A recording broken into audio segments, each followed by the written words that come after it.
Zoom, we'll see it on the top there. Okay, all right. What a treat. You know, it's early morning in Oregon. And all I know about Oregon is that it's another state that I haven't been able to visit. So this week I've been able to get to Nebraska and other places I don't get to, but to be with you, Michael Turner, in Oregon, and to know what you did to make this happen, to have connectivity and power, and what you've all been through with the fires and just everything. It's a real lesson in perseverance. You're a walking lesson in perseverance, and it's a treat to have you. So my name is Uri Schneider. This is Transcending Stuttering with Uri Schneider. You can check it out at the podcasts or anywhere that you want to see things. Michael is going to be awesome. He is awesome, and this conversation is going to shed a lot of light. For those of you that don't know, Michael Turner is a creator of The Way We Talk. It was an award-winning autobiographical documentary screens around the world and contributed towards a paradigm shift in how stuttering is perceived.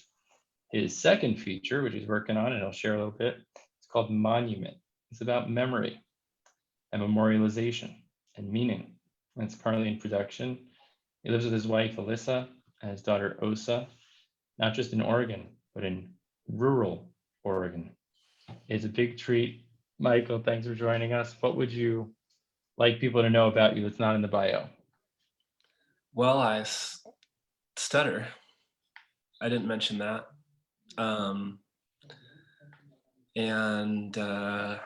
Yeah, just very happy to be here. I hope you can make it out to Oregon one day. We'd love to have you. Glenn, thank you. You're on my hit list. In Oregon, I have two people I have to see. It's you and my friend Glenn, because Waybright? Glenn Waybright. Hey, is there another Glenn in Oregon? Yeah. There must be, but not in my radar. Mm-hmm. So Glenn and I've shared in previous conversations, Glenn and I were together, we were roommates in the Stuttering Foundation workshop on the East Coast. That's in right. Boston. It was one of the most profound learning experiences. And I think it had a lot to do with the people that came over from England to do the training, Francis Cook and Willie Butterall from the Palin Center in London. And I thank them, and I thank Jane Fraser for this opportunity of a full immersion for 5 days. But I think my roommate, Glenn Waybright, had something to do with it. And I remember, I think it was day 2. Every time I watch your film, Mike, I'm jealous of the scene where you go camping and you get out on the water, because Glenn and I went out on the water together. Wow. It was the Charles River in Boston. And he said to me, this is good, but this is nothing like Pacific Coast kayaking. You got to get out there. So it's still on my bucket list. It definitely doesn't compare with when my dad thought it would be a good idea for us to go kayaking in New York City Harbor around the Statue of Liberty. And we're like ducking and dodging these massive Staten Island ferries. And wow, that was the most frightening thing in my life. So I think I'm ready to brave the Pacific kayaking with Glenn and with you as soon as possible. You sound ready. Well, yeah, Glenn actually, while I was making that movie, Glenn dropped a lot of wisdom on me that I still think about every day, that I would love to share with you later too. It's like he, well, yeah, I guess I'll just dive right into it. Glenn said something that is like still kind of the mantra, I think, of how I deal with my own stuttering, which is like, he said that he tells his kids that he works with to imagine that they're like an amateur naturalist with their stuttering, like a bird watcher.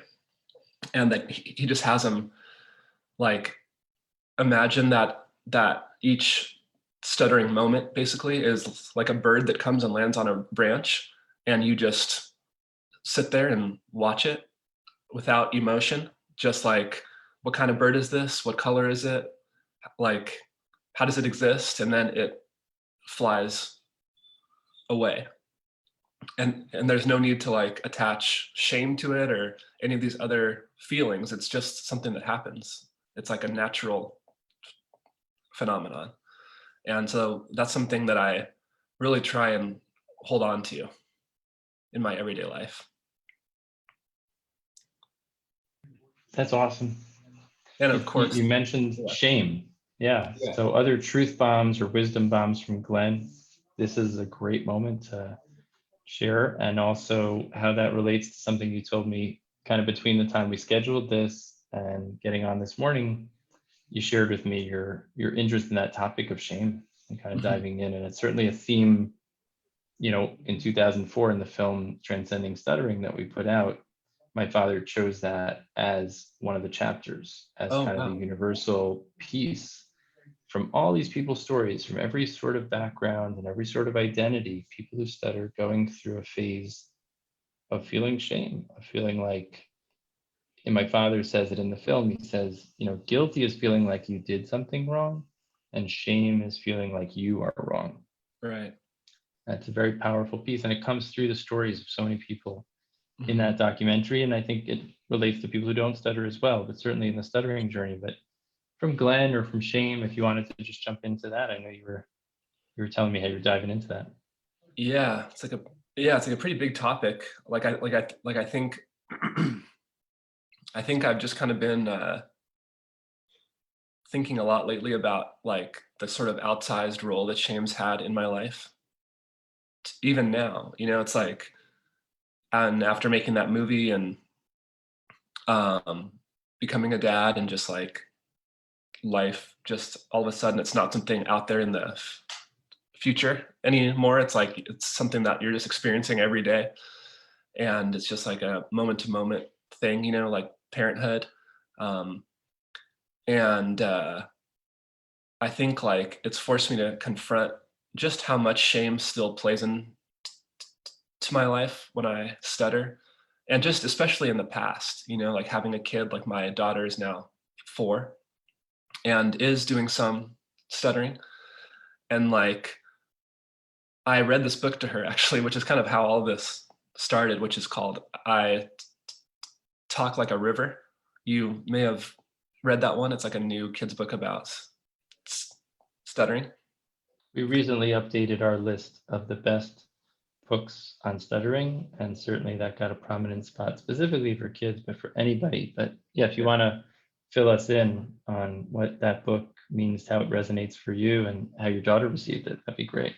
Yeah, sure. Like, um, I to be honest, I haven't even read it to her yet. One of my friends here in town, just like a really nice guy, he bought it for me. He doesn't stutter.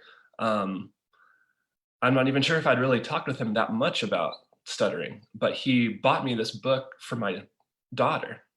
And I was really moved by that. I just was kind of blown away that he had gone out of his way to like find a book about stuttering.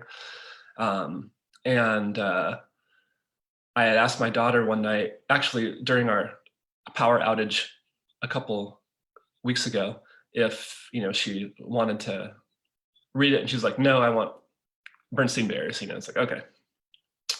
And so I read her the books that she liked. She fell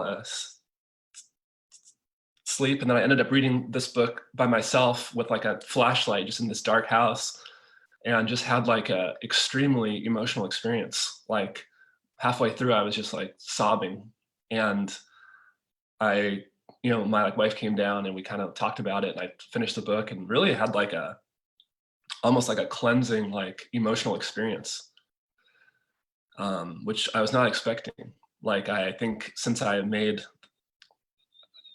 the way we talk and since becoming a dad, I've kind of like not like avoided stuttering media, but just like haven't really had like an interest in like um, watching stuff about stuttering or reading stuff about it. Like I making that movie, I was like always consuming stuff, like I was leader of the stuttering support group here in Portland, and like making the movie and interviewing people all the time. And it was just like, this is this chapter of my life. And I've been excited to kind of like try and leave it in the past. But, the past isn't even past, as Faulkner said. And like, I feel like this book really showed me that it was still like extremely raw, and like thinking about how my daughter's growing up and like how I grew up. You know, the book, it's about this boy who stutters, just having like a tough speech day in school. And his father comes and picks him up and takes him to the river to just have some quiet time. And like, Just just to like the frame this, for people that are listening or watching, drop your comments, your likes. If you're listening on a podcast, Transcending Stuttering, subscribe, drop a review. But I think what Mike's about to drop on us is, as a person who grew up with a stutter that wasn't spoken about, that was in the family. And if you've seen the film, The Way We Talk, it was like a family elephant in the room. And I think the line in the film that Michael narrates, which is absolutely magnificent. He says, it was as if we didn't talk about it, it would just disappear. But I got into my 20s and I realized it wasn't disappearing. I think I needed to figure out how to face this thing, touch this thing, name this thing. So I think what Mike's about to tell us is how a person who stutters reading this book that has a way of this father taking this kid down to the river and the way he talks about stuttering. I think what made you cry was probably it was so striking because it was different than the way stuttering was touched or not touched, avoided or mentioned or alluded to in your childhood and what you would hope for, and then to think you'd read it to your daughter. But I just think that contrast, I just wanted to set the scene. You know, so often it's this elephant in the room, and every study in psychology and everything in the latest that we know in speech language pathology tells us the healthiest thing for everybody, adults and children, is to name the ghost, to name the monster in the closet. And the minute you name it, you relieve the fear and you give power to the person who's scared of that monster in the closet or that stutter lurking over their shoulder coming at the most inconvenient times. But when you avoid it, when you try to sweep it under the rug, when you dance around it, and it's kind of like this elephant in the room, it is what it is. But if we can name it, so I guess that's right. Am I on the right track? Yeah, that's very well said. Yeah, I mean, just to do a quick personal detour about that also, it's like, you know, like I think it's a common experience, but like I never even Googled what stuttering was until I was like 25. You know, the like thought that if I had like typed it into the computer and like hit search, it would like, you know, acknowledge that I stuttered, which was something I just wasn't able to say or really even think. And I think like that kind of is something that I've kind of been thinking about a lot, is like what does that do to a person when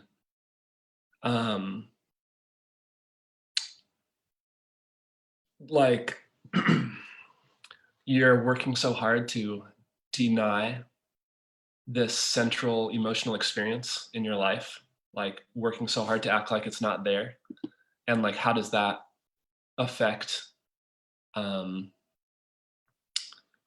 just the way you interact with yourself and like your emotional awareness. I think it was really detrimental, but I think you're still there. Kind of lost the picture, but yeah, I'll just keep going. So I am so okay, here. hey, I'm Uri. just relocating to a better sound space. But yeah, Oh, that experience of what it was that made you kind of have that cleansing experience as an adult reading this illustrated book. yeah. Tell us what that was like. Well, yeah, it was just like a really emotionally overwhelming experience, and kind of just showed that there was still this raw nerve around stuttering, and like how I was brought up, which, as you said, um, stuttering wasn't like completely not talked about, but it was kind of like talked about in like a speech therapy setting where like, you know, I was given tools and speech therapy to practice. And, you know, my mom would remind me of these tools if I was having like a, you know, like particularly tough stuttering day. But I think what affected me about this book was just like the fact that this kid's dad was able to just like take him to a quiet place and they could just like talk at their own pace. You know, if like the kid wanted to be quiet, that was okay. You know, the dad makes some observations about how his son's speech is like this river, and just like you were saying, to like name the ghost, you know, like this is like just how it is. And I think what was so overwhelming was just like the thought of just what it would have been like to have someone like that in my own life as a kid, and just how like that figure never appeared, or like I just didn't quite have that. And you know, I think if my daughter stutters, she's going to be growing up in a different environment, you know, with like me and Glenn, who's still like a part of my life, and other friends of mine for making that movie. Um, but like, I think for me too, it's still this element of shame, of like, you know, even after doing that, and as far as I've come, it's like when I stutter in front of someone still that I don't know and like lose control, like I'm kind of right back there in my 8-year-old self. You know, it's like that feeling is always right on the surface that like I've messed up, or that like I'm not enough, or like um, they're like, which is wrong. I know, like in my mind, I know it's wrong because I've met so many people who stutter now, and I like love hearing stuttering. Like I love talking with people who stutter. I love what it brings to a conversation, and like I just love the sound of it.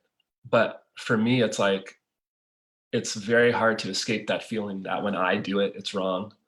I'm wrong, and there's this like still this like perceived gain from hiding it. You know, like, oh, if I just hide it, I can like, you know, be normal, or like seem normal to this person, which I have told myself for so long is some kind of gain, you know, like rather than just being seen as who I am. And like I think it's how tough that's been has, I think, really shown me like how deeply shame is ingrained in me from my Well, childhood of stuttering. well, I just want to say for you and for anyone that was there, I think it was 2 weeks ago, Nathan Malapeti and the Stuttering Scholarship Alliance is doing this film festival, Stuttering Film Festival, this coming Sunday, screening John Gomez's film, which is going to be amazing. But when you screened your film, I've seen it before, and every time I see it, it touches another place for me. And James Hayden was there. James Hayden was there, who's someone who's from New Orleans, and I'll be speaking with him next week. And he's an amazing person in the stuttering community. But everybody resonated with how you portrayed in that film the feeling of like getting to a point in your life and having never been able to meet someone who stutters or to hear stuttering, and kind of like, I think for any of us to go that long with a certain way of dealing with things, it's going to be some time, and it may always play a small part of like how we react to things. But two things I think are fascinating, Michael, is that like on the one hand, people look at you and like, you made a movie about stuttering. You must have no shame. You know, you must have arrived. You must have gotten to the point where like, you know, so I think on the one hand, it's fascinating to listen to you talk about that on the one hand, yeah, you go around screening a film that you narrated in your own voice about maybe one of the more sensitive topics in your life, one of the topics that many people would shy away from or be shamed away from. And at the same time, it still comes up for you. I think that's very real. I think people think of like a very binary way of thinking, like either you have shame or you don't, either Right. you're fearless or you're totally shame driven. And I think it's far more nuanced than that. And the other thing that's hitting me is just, you know, it's real. It's real. And the idea that I think of as parents with kids and people themselves, earlier today, someone called me and what are your success rates? And how do you think you're gonna do this? I said, I have enough humility and knowledge to know that I don't project success rates. Past performance, both of success and failure, does not dictate what we can do in the future. Both success and failure do not dictate what we can do in the future. I have to be humble and I have to recognize I've never met you, but I have this line that I like. I think a lot of people get stuck in the saying that's very popular: practice makes perfect. Practice does not make perfect, people. If you practice your golf swing, your throw, your pitch, your swing, whatever, in a way that's not productive, and you just keep practicing it that way, it ain't going to become perfect. It will become permanent. Practice becomes permanent. And the courage muscle of exercising courage in the face of fear, that can become stronger, that can become more permanent. But there's always that little piece in there, isn't there? Like, from all of the experiences of practicing the feeling of shame, of practicing and rehearsing the self-talk or hearing from others, you shouldn't talk like that. You're not measuring up. You're not good enough. You should do better. You could do better. Like, those voices have been ingrained with repetition. So they're pretty much, ingrained. But the good part is we can practice equal and opposite messages, equal and opposite reactions and habits and responses. And we may get them to a place where they're just stronger. We may get them to a place where they're second nature. But I just want to honor and appreciate the fact that you're talking about, yeah, you made a film, you traveled around the world screening the film, talking about the film. And at the same time, you're still a human being. And your past and your future kind of bump into each other in the present sometimes. That's kind of human. Yeah. That's You're so in an cool. awesome category. Yeah, it's very well said. Beautiful. Yeah, I think like with a lot of this stuff, if I let a day go by and not stay mindful about it, like I'm right back at square one again. Wow. I think, or maybe not a day, but like, like I think making the movie gave me some like, I mean, like, I think I'm a lot farther along than where I was, which is like not Googling stuttering, like never acknowledging it openly. I think I've come a long way from that, but I think like there's a big difference. This is actually what I heard at that first NSA conference I went to when you and I met on the basketball court. If you haven't noticed, I meet a lot of people on the basketball court, but I seem to pick the wrong fights. You know what I'm saying? The guys who are even taller than me and more skilled than me, and I start doing like trash talk, like white men can't jump. Bad move. Bad move. But yeah, I remember at that conference, there was one night when my friend Ian and I were just hanging out with like other people who stutter. And someone who I'll never know who it was, I don't think, like it was dark. And just someone in this little group of people said, there's a big difference between being able to talk about stuttering openly in front of people and openly stuttering in front of people. And for some reason, like that insight has only grown as I've gotten really comfortable, like here, like talking about stuttering. But the thought of going out into the community and like when someone asks me a question to like openly struggle in front of them, to like show that that kind of like intimate naked moment, which people because it like gives that person like an opportunity to either like hurt you or bond with you. And usually I think that bond happens if I'm conscious of it and I'm like intending that to happen, and encouraging that and open to that. And kind of not like closed off, like, okay, here's like a stuttering moment coming, I'm gonna like close off and just get through it or use my like whatever techniques I have to make it go away faster. But to instead just like Glenn had said, to be that a bird watcher and just like feel it coming on, stay with it, observing it, and then just letting it go. If I can stay in that moment, I think like something good is going to happen, or like the person I'm talking to is going to have like some little understanding about stuttering that they didn't have, about like who I am. Even like my friend who got me that book, like I talk like a river. It's like, this is someone who maybe had felt connected with me because I stuttered, or for many reasons, but felt comfortable enough to present me with this book. That was so affecting for me, and that I am excited to read with my daughter when I can get through it without sobbing openly. And yeah, it's just a daily practice still. I just wanted to highlight something you said there. If I can stay in that moment, something good is going to happen. And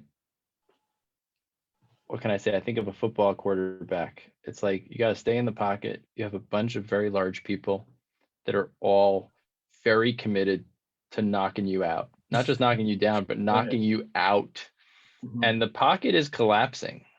And I think in me, I'm wired to scramble, man, or just toss it to the sidelines. Mhm. Intentional grounding, I'll take it, no problem. But the scariest thing would be like hang in the pocket and trust. I might get knocked down, but more likely than not, I got a couple big guys on my side that are going to protect me for long enough for something to open up. And if I just stay present and I screen the field, something good is going to happen. I love that. And what I wanted to say before that I didn't say is that you should know, and for anybody that hasn't made their own movie about stuttering, go for it. And if you haven't screened your movie or shared your poetry, share it. The world will be better for it. But listening to you narrate the film, Mike, I could listen all day long. And for me, I find it, I don't know how to describe it as someone who doesn't stutter. I find it very calming to listen at that level where you're listening beyond the cadence. You're really hanging on people's words. And in a way, as I'm doing now, I'm not stuttering. But the more time that comes between the words, you process deeper, you lean in harder, and you really pay attention. And I think it takes the trust of the dyad, it takes the trust of the two people to be connected in that. And obviously you have to screen people who aren't giving you that. But yeah, the saddest thing for me is when the person on the other side bails out because their own conditioning or their own thoughts and feelings. Mhm. And I think for me to recognize, I got to regulate a little bit, not in a patronizing way or any kind of whatever, but in a sincere way. I can run New York City culture and speed, and then I can dial in, and connect. And so for me, Michael, I just want to tell you that night, a week and a half ago, I could have listened to you in the film and in the Q&A forever. It just made me that much more grateful that we were going to have this chat. Yeah, And I think it's important for people who stutter to hear that, because I think that the voice of, yeah, they're not going to listen. They're not going to have the time. They're not going to give me the time. Like that story is so loud. And I just want to amplify and give people some evidence that it's, as you said, more often than not, if you take the risk, good things will happen. yeah. Of course, there'll be times that people are idiots and nasty and unkind, but you know what? That happens to all of us, even people who don't stutter, or people who are not women, or people who are not a minority, or have different color skin, or don't have the same intelligence, or don't have the same wealth. It happens to everybody all, at some point. But if you don't ask, the answer is always no.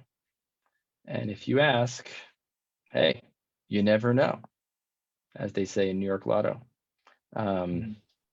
So what was surprising to you? What were some interesting opportunities that emerged, or interesting experiences, feelings, new things that grew inside of you as a result of putting that film out there? Because that was a huge step of of courage, vulnerability, creativity, stepping into the unknown.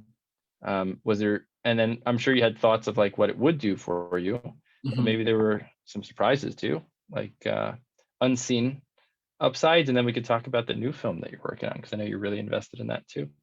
Yeah, like, this is something I talked about at that Q&A, like that you were talking about too. But I think like, um, I guess I had this idea that when I finished the movie, it would be like a complete cycle, um, or like I would come to some new understanding, which I guess is like how life works. It's like, and making a movie is so cool, kind of like you were saying. If anyone out there who stutters is working on a movie, or like, poetry, or any kind of way to express their experiences, the like world would be richer for it, but you would be richer for it, because I think just like, it's like that was like my first real like big scale personal film project. And it just kind of started, after I had gone to that, my like first Portland stuttering group meeting. And I met this guy there, Ian, who ended up being like a main character in the movie. I just kind of asked him afterwards. I was like, "Hey, can I like come over to your house with the camera and like talk to you about this stuff?" Just because like I wanted to talk to him about it, and like the camera just gave me an excuse to approach someone, and to even like think back on where I was at that point and like where I ended up, to like at a talking to the sensei of a stuttering group in Japan, or like talking with my own family openly about it, which was like ultimately the most emotional part for me. My like, brother and my mom, who also stutter, who like, we had never talked about it. And like, so it was like a journey, but the journey doesn't end when the movie ends. It's like a movie is kind of like a 2D cartoon of your life almost, where like you have to kind of compress the kind of extremely complicated, nuanced experience of like your everyday life into something that's like accessible to other people, and like into a story basically. And all of the new, like, I mean, I like made it as deep and nuanced as I could. And I felt like, draft after draft, you can like add in more, and like, you like cut out what's not important. You can kind of take what's left and like deepen it. And, but, the like life is always way messier. And I think like the messiness has continued completely. The messiness of life never stops. And just being like a dad and like still avoiding stuttering all the time, like using tricks to get out of it. Like there was one point where like my wife was like, you should just stutter more openly, because our daughter's hearing this. And like, for some reason that was hard to hear. That I had to be It's like, always hard to hear what our wives and spouses have to tell us. yeah, well, But that's because they're powerful. We should all be right. blessed. We should all be Yeah. fortunate to have a spouse that sends us that message of just be Mhm. authentic, man. Just Right. be, and I think that's such a blessing for you and for people that feel that you have that in your life. Just recognize you might not like to hear it sometimes, but there's an idea in the Kabbalah that says that a spouse, specifically a wife, is an Ezer Kenegdo. It's a helping relationship, and it's also a confrontational one. It's one that Mm. challenges you and calls you out on your games and on your tricks, and at the same time is a supportive companion and friend. And it has that duality to it. So we should all find those companions and allies. But that's so honest, so real. Yeah. What Yeah. would your best self wish to tell your daughter? What, like, in your best state, strongest state, what would you hope to transmit or give to your daughter? Well, I think my wife is right in that I would just want to be able to stutter openly in front of her without shame. And like rather than anything I could say to her, to just let her see that and like know me that way. Which I it's like I do try and do that, but I'm definitely not perfect and I fail at it a lot, kind of like you were saying, it's like successes and failures that are important and that shape us.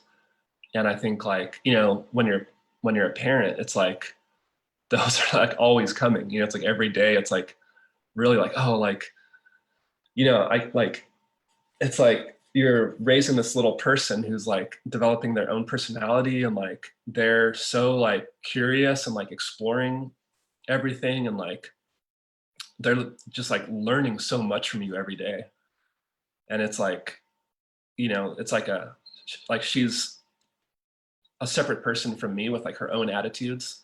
It's like I can remember going, my wife is a teacher and I went to her class one day and there were two kids, like a brother and sister in her class who both stuttered. And they had like a very like kind of open stutter. And so like I really wanted to be there stuttering openly with all of the kids so like they could hear that. And it was just like, these kids were talking to me and talking to their friends and just like stuttering and like laughing. And it just seemed like that shame was it was much less prevalent in them than when I was that age, I think. I mean, it's always hard to say. How old? What grade was this? How old were these kids? They were, I would say like 4th or 5th grade. And it was just cool to see how openly they were stuttering and how openly they were accepted, it seemed, from, and granted this was like a pretty superficial interaction, but I just hope that, from coming into the class and talking with the kids and like, just that they could see that there's like a grown man who still stutters and is like cool with it and is married and has a daughter and like is employed usually and like has kind of like made a life for themselves. It seems beautiful in some ways. And so I think it's, we talked about it just before we got on. We didn't prime and prep anything, but I think the story of people, the fears and the shame that they grew up with. And I think what you spotlighted, just as a side point, for parents, for teachers, for therapists to recognize, shame doesn't have to be part of the journey. There's a lot of things we can do that are the antidotes of that. And reading books like Talking Like a River and exposing kids and normalizing and destigmatizing and demystifying early on, the variety of ways that people look, the variety of ways that people speak is going to open up kids so there isn't this feeling of everyone's jaws are dropping. So it's about the culture of the class, it's about the culture of the school, the community, whatever your community looks like, your family looks like, but really normalizing things so that the most important thing, more than fixing the child's speech, is that the child feels that they're perfectly imperfect, that their quirks are deliciously cute and attractive. I'm thinking of what's that Robin Williams film with Matt Damon? Come on. Good Will Hunting, right? He says how like even the quirks, I won't say it, but what his wife did in her sleep was somehow endearing, right? His wife had these little quirks, but you find it endearing that there are these quirks, but there on the other side of the quirk, there's like this endearment. There's something charismatic. There's something that draws you in. And if kids could just realize that each one is like perfectly imperfect, each one has their own set of strengths and their own set of things that stand out. And it is what it is. Like, that's the message. If we give kids that message, if we plant those values, my father always talks about with young children, speech therapy or not speech therapy, we've got to work on helping them with whatever the skill set is, but we've also got to work right from the start at planting values. Because the values we plant, the comments we make as the child is stuttering, and as a parent, we're struggling, feeling the concern, feeling the pain, feeling the worry. If we can lean in and stay connected in that moment, and in the moment they're stuttering, they're telling us a joke or they're sharing something that they're seeing that they find fascinating. If we can lean in and say, you tell such funny jokes. You really think, you ask me such great questions. This is my dad's bread and butter. And that's what we share with parents, because when you inoculate a kid with that, man, they're just going to keep talking. They're going to keep talking. And of course you can work on making talking easy, But first, it's got to be playful, and it's got to be fun. It's got to feel natural. It can't feel stiff. I think of Glenn. It's got to feel like a walk in the woods, you know? But if it feels like walking on a tightrope between two skyscrapers, man, that ain't no fun. And if talking turns into that, ooh, you don't want to talk too much. You want to raise your hand. So I do think it's striking that those two siblings were chatting, because you would know if they were shame-based, because they'd be much quieter. And every time they would hit a word they'd stutter on, they'd switcheroo or drop out or be like, oh, forget about it. You know, when you see a kid doing that, we always say the most severe speech impediment is not stuttering, is silence. That is the most severe speech impediment. So parents, teachers, educators, speech therapists, people who stutter, just know that that's far more severe than tripping over words, which is challenging. Let's face it, it's challenging for the speakers, challenging for parents. But I lost my train, but I knew I wanted to focus on that and just say that, like, planting values for kids early can spare them unnecessary shame and unnecessary stories that many people grow up with, but many people don't. And so if you're a parent of a child who stutters, or you're a person who stutters, and you're worried about transmitting your experiences to, that's where I wanted to go. That you actually, as a person who stutters, I tell parents of kids who stutter, who themselves stutter, they have an asset, because they can take their experience, not to copy paste the tough stuff, but they're better for it. They're more equipped for it. They're more knowledgeable. They're more in tune. They're more empathic. And they can use that as a superpower parent for that child.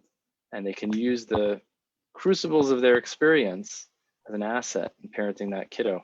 But I just wanted to share that a lot of people I meet, they worry about, I don't want to get married. I don't think anyone would accept me, love me as I am. And I certainly am terrified of raising a child, because I know that they might stutter. And you mentioned that in the film. And then along, you know, a few months later, a few years later, here you are, dad.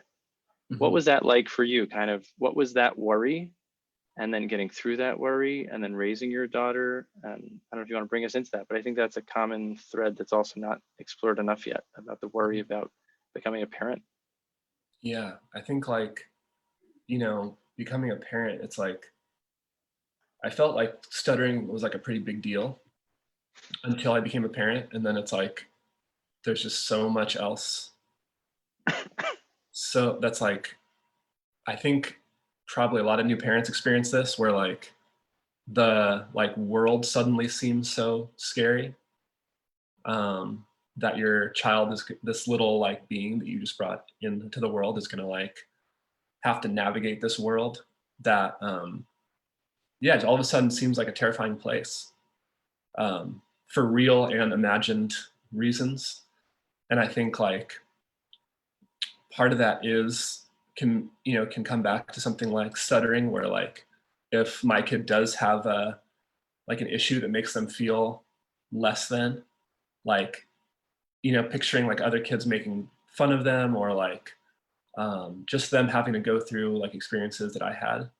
Not that, you know, like my childhood was like I think wonderful in like a lot of ways, but just like you know, it's interesting, like even with the fires that you had mentioned in Oregon last year, like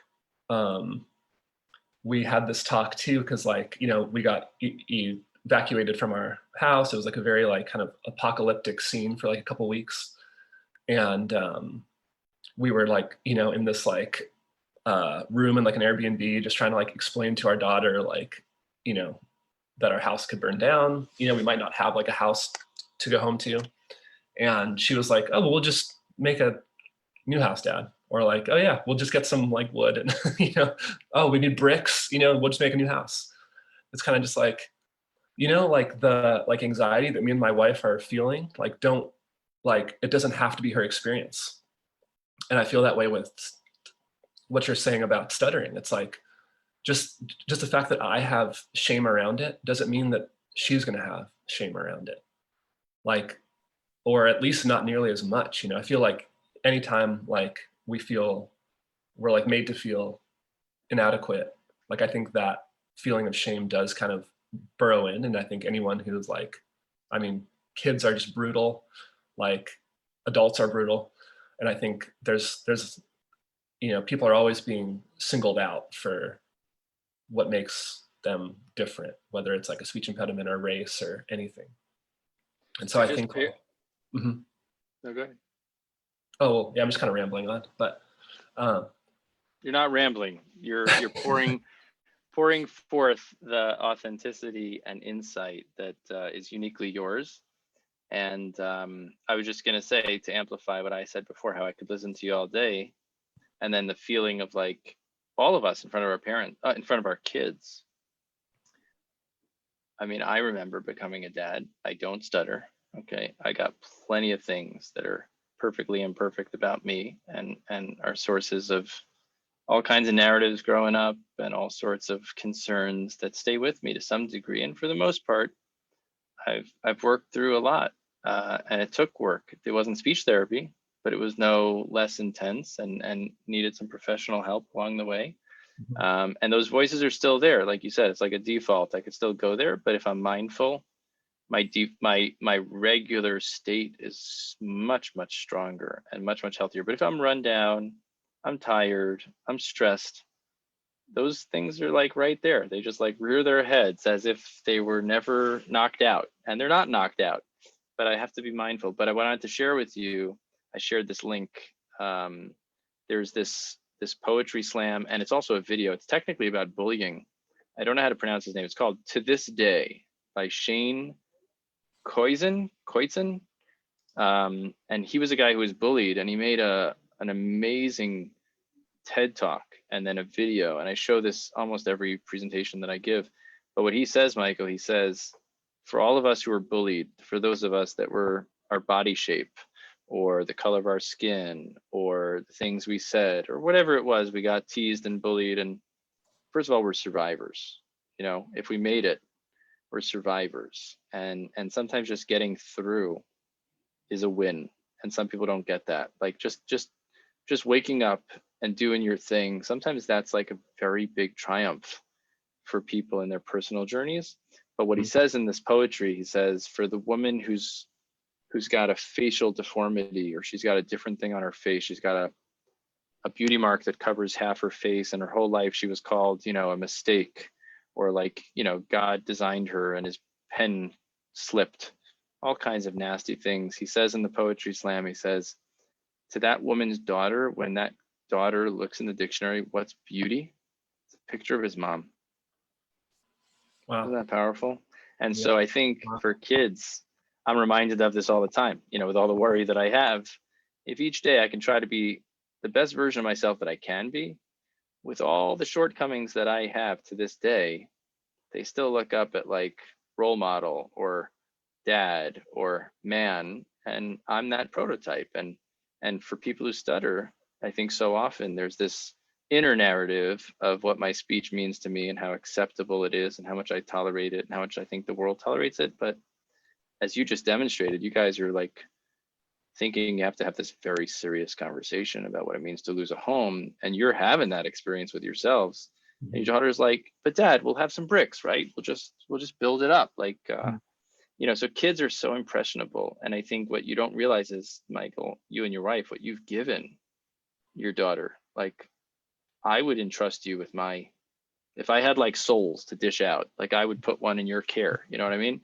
Because the sensitivity and the dedication and devotion, like those are the things that are going to shine through. And the speech pattern, it's almost like, why doesn't that other person have those little interruptions in the cadence of their speech? Like, that's weird, because my dad talks like that. That's how dads talk.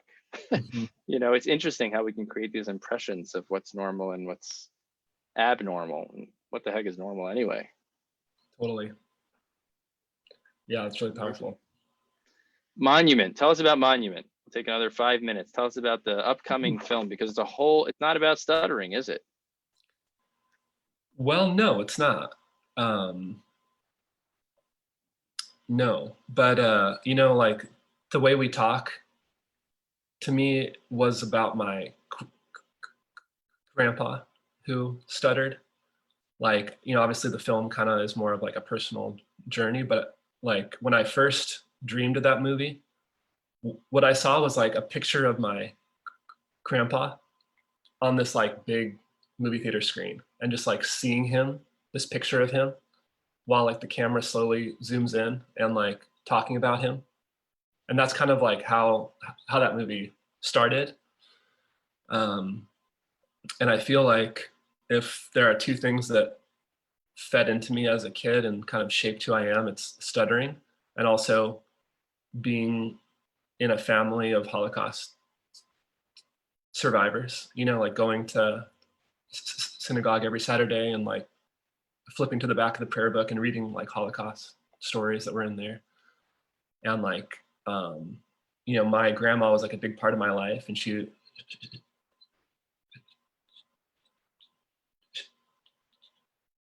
survived Auschwitz, as did her sister, who was also like a big part of my life, my Aunt Edith. And, you know, we would go to family gatherings, and that's just who was there, you know, the kind of like older generation. And my grandma never talked with us about it. So there's obviously parallels to stuttering too, like these kind of like more traumatic parts of our family story that are just hard to talk about.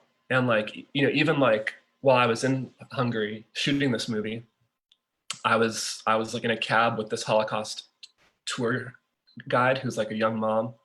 And she was like, you know, I like talk about the Holocaust every day, but the thought of talking about it with my kids, like, I just can't do it, you know, like, I don't know how to.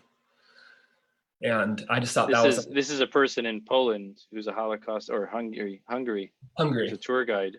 Yeah. He's a tour guide, a historian, Yeah. and talks about it all day long, but with their own children doesn't know how to broach the topic, you know, what happened here.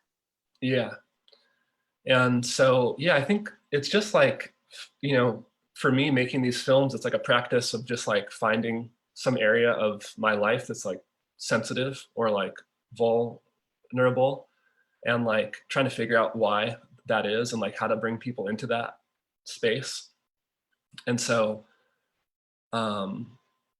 you know, I've like always felt bad just because while my grandma was alive, I like never felt like I could ask her questions about her experiences.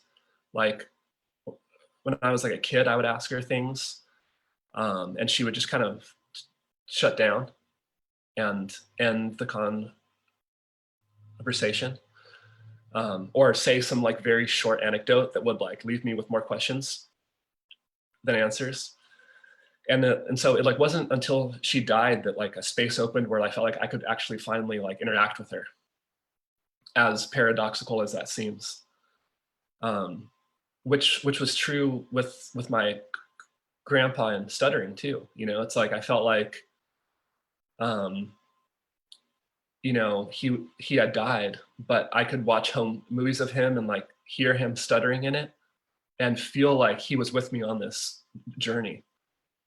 And I feel that with my grandma now, you know, like the film Monument, it's about going back and kind of finding this monument that she had built in her hometown at the end of her life.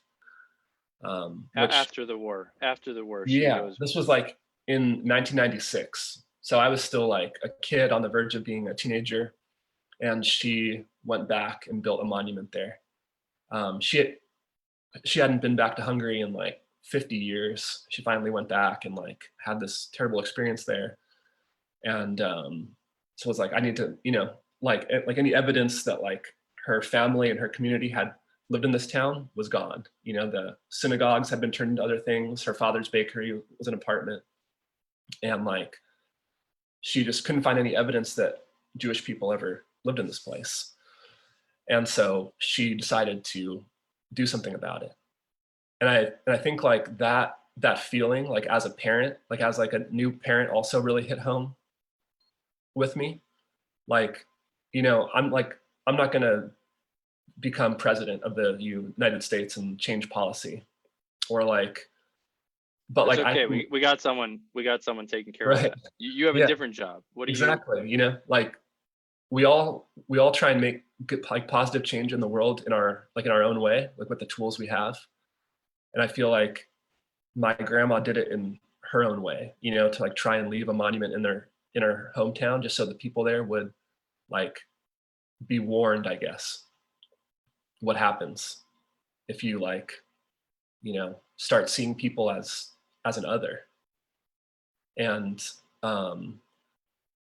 with me, like I also feel that, like I like read the news and get pretty freaked out about like certain things that are happening in the world, and being concerned about my daughter growing up in that world and wanting to, in my own way, try and make like a safer or more empathetic world for her. And so this movie is kind of like about just like what a monument is, like looking at my grandma's monument, this piece of stone, and just being like, what energy is put into this? What story was she trying to tell? What story was like not being told here? And like just this piece of rock that's like always been kind of inanimate in my life, to like animate it with like feelings and people and faces and like stories, and like making like my own monument kind of. And 3D. You 3D talked about exactly. Yeah. And so, obviously like monuments kind of spilled into the news last year here also. And I think like it's just interesting that like we started having that conversation as a country, just like about how to tell our own story. It's like when like you deny this big part of your past and like act like it's not there, it's like your present is skewed, and it's like you like have to confront the trauma of the past to move forward and like have a healthy life, and I feel like that's something that I'm still figuring out with stuttering too, is like how deeply it affected me. And like I feel like only by like really getting in there and going to these kind of dark places, it's how to move forward in life. hitting me hard, man. We're like a complex quilt. It's like what we said before about, right now we're being bumped into by our pasts, and being, the door is knocking on us for our future. Right. And we can't deny one or the other. We can't live in the past. And we also can't jump into the future and deny the waves of sound waves that are hitting us, and soul waves that are hitting us from the past. Mm-hmm. Your story with stuttering, I'll share with you something. My own family, I'm like fourth generation American. So my family came to the shores of the United States well before World War II, or at the beginning of the 20th century. But obviously, if you're Jewish, you know somebody, or you know somebody you don't know. Are you there, Mike? I think we may have a bad connection, but World War II wiped out 6 million Jews. I don't know if it's my phone, if it's my internet, or yours. Can you hear me? Yeah, I think it might be mine, You but got me? yeah, I can hear you. Okay. So 6 million Jews were wiped out, mostly exterminated in Europe. And so for many people, grandparents are missing, great uncles are missing. Many people came and started their lives over. When I watched your film, Mike, I think there's something fascinating, which is that your grandmother, you tell the story, if I'm not mistaken, and you see this strong, classic Hungarian woman grandmother in the film on the couch there and like running the whole show. And I can just imagine her food smelling up the whole house, and everything was just so. There's probably a big chandelier too, very Hungarian. Oh yeah. And you said how you didn't talk about the stuttering, and that she lived with her husband, who was a person who stutters, and that she had this, she transmitted, or you received a message, like her hope was that she could help support your speech therapy so that you would be able to be fluent, that she would be able to hear you not stutter, that she wanted to give you that. And in a way, it's a heartbreaking, when you say that, it breaks my heart. Even as I share it now, it's like so sad to feel as a kid or as a person that your parent or grandparents' greatest hope is that they could just kind of somehow fix you. But when you pull back the frame, and I think this is so hard as therapists and as people who stutter, when you pull back the frame and you look at this woman, she was a survivor of the darkest hell on earth, and she rebuilt her life. and she lost so much. It came from such a good place. Right. You know, it came from such a loving place. And even if it was and continues to be a complex message on the receiving end, like when we can stop, I think it's like radical empathy, you know, like to really say, you know what, at the time and even today, it left a scar, but like I can actually step into her shoes and appreciate like how much she just wanted to give to her family, that they should experience no pain. They should experience no discrimination. And of course, she goes back, she builds the monument, but like the greatest hope of any survivor, I think, from what I've read and from what I've learned, and my wife, this is her thing, Holocaust education. She's awesome at it. Is like, you survive that, you want to create a better future and a better world. You know, most survivors went on, they didn't step on others on their way up. They often created a lot of goodness for everybody in their radius. But what strikes me, you know, here's a Jewish guy making a movie about a survivor who goes back and creates a monument. We could call you, or this film, the New Testament, because you are a testament to her story and to her legacy. And I just would say that if I ever get the time or funding to do my PhD, I'm more interested not as much in the genetic transmission of stuttering, although there are people doing that and taking care of that. And soon in April, we'll have a talk with Shelley Jo Kraft, who's the foremost leader in that space, and of course on the shoulders of Dennis Drina at NIH. But what about the transmission of perseverance and of resilience? And I just want to say, I think your grandmother and anyone who survived Auschwitz, it's a pretty strong person. And to bounce back and to restart a family and to nurture a family, and then to have the gall to go back to the place where you were tried to be wiped off the map, quite literally, to go back and make sure that the memory of your community and your heritage and your, you know, generations isn't lost forever. Pretty strong, gutsy woman. And I feel like your movie is not only a monument, but a testament, a living testament, and the transmission of resilience, specifically where you have a family history of stuttering, not only looking at the transmission of stuttering, but what about the adaptation, the response to it? Is it one of secrecy and hiding, or is it one of resilience and living? And look at you with all the shame, storyteller, filmmaker, exposing the uncomfortable and changing the tide of all these important stories that need to be told that maybe weren't spoken explicitly, but certainly through her life. That was her testament. That was her monument. That was her message. That was her heritage, you know? So I'm just very moved on a personal, spiritual level. Thank you, Uri. That's very beautifully said. Any parting words before I start crying full on? I just love being here and talking with you. This is awesome. Thanks for your like thoughtful comments, and just for, I mean, just thinking about that book too that we started with, like I talk like a river. I just know that I just have a feeling that you play that role in like a lot of kids' lives. And I think like it's just a really powerful space to be in. It is.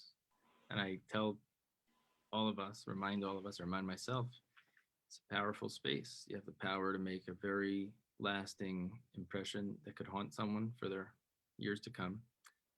Or you can make an impression that changes their lives. And I'll share this one story that I shared Monday night at a lecture. There's a young man, Jonathan Costello. He's a rock star. He's one of Joe Biden's teenagers that Joe Biden would call and reach out and invite to the campaign trail. And Jonathan Costello, for his bar mitzvah, made a PSA video that went viral. So if you go to our website, you go to the blog page, schneiderspeech.com/our-blog, look up viral video. Jonathan Costello made this video. What is stuttering? And what's going on? And what happened? What's the experience as a 13-year-old kid? And how could the world be a bit better at knowing how to deal, and how to be a bit better at creating a little bit of space and not stepping on people's words and not cutting people off and making it a little bit more challenging than it needs to be. So Anita from Sweden, from the stuttering community, she picks up the film. She's like, I would love to translate this to Swedish. I said, sure, let me introduce you to his parents. And I reach out to Jonathan's parents, and they said, sure. And I said, well, what gave him the message? What gave him the guts to do this?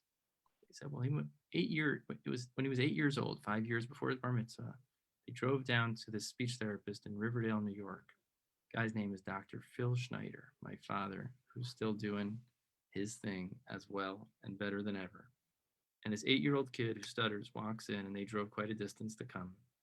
And they said that when he was 8 years old, and he still remembers it to this day, he's 13, this older speech therapist with a gray beard said to him, "You know, Jonathan, I think you're a great communicator. I think you're going to say something that the world needs to hear one day." And that seed, planting that value, sprouted inside of him. And if, as you said, if we can recognize the power of our words, you know, people who stutter, words don't come easy. For me, it's like a penny a word, you know, it just comes.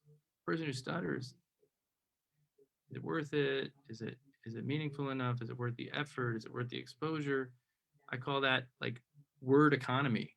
So when people who stutter speak, their words are more precious because there's less of those words. And so each word has that much more value. And if we could recognize that and appreciate the power of our words and how the words create worlds, oh my gosh, what a world it could be. So I appreciate that. And I just want to embolden and remind myself that our role is a powerful one, is a precious one as parents, as mentors, as therapists. And if you're interested in learning more about this, I invite you to become a fellow on the journey in learning and growing and exchanging ideas in the Transcending Stuttering for speech language pathologists and for teens and adults. And it's people like you, Mike, and the work that you shared with the world and the work that you will share that is really a springboard, a catapult. It's everything because it opens up conversations that haven't been had. It lays the groundwork as one 20-year-old guy finding his way with this unspoken, very important part of his life. And the courage and the honesty and the strength and the value of that was like indescribable. And when we share it with people we work with, it opens up conversations in other families. It opens up conversations in classrooms. And so I encourage people to dive into that, lean into that, and for you to know that the way we talk is resonating all over the place and continues to touch people, and Monument, no doubt, is going to do the same. So we'll keep following to see that. Thanks a Thanks lot. for taking the time. My pleasure. I'll talk to you again soon. Looking forward, man. All the best. Everybody, drop your likes, your comments, your shares. If you like this, share it, because Michael Turner doesn't do this often because he's in rural Oregon. He's a little bit off the grid. So you've gotta grab it when he does this because it's precious. So thank you again.